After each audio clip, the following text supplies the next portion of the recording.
来看看。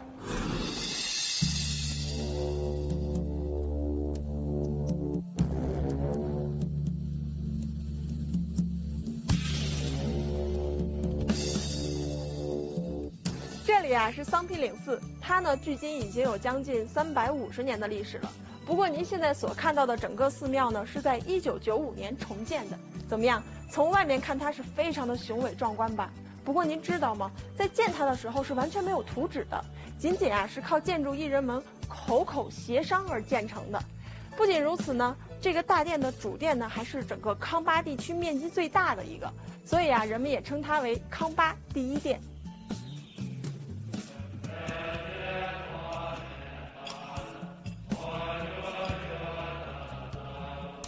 桑皮岭寺全称噶丹桑皮罗布岭，它占地约1万多平方米，主殿面积就有2000平方米左右。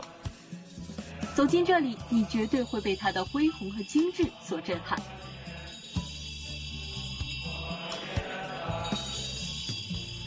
哇，走近看啊，实在是太漂亮了。你看周围都是这种五颜六色的雕刻以及壁画。您看啊，这一幅呢描绘的就是藏传佛教的6道轮回图，每一处细节呢都画得非常的生动形象。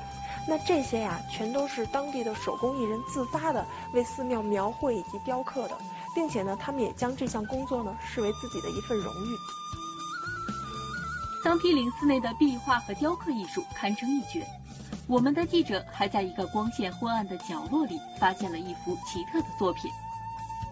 您看啊，在这寺庙不起眼的地方呢，有这样一幅画像，画像中的人物啊是赤江活佛。那创作这幅画像的人啊，其实年纪并不大，而且呢，他还留下了一段传奇的故事。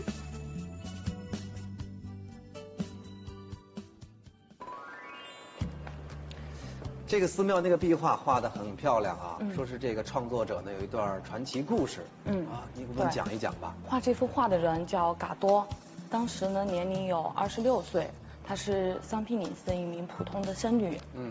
当时我们片子里也说过，桑皮岭寺呢是由我们当地的一些人工巧匠来修建的，但是能够在大殿的墙壁上作画的呢，一定是经过层层挑选，然后选出来非常经验丰富，然后技法超群的一些老画师来作画。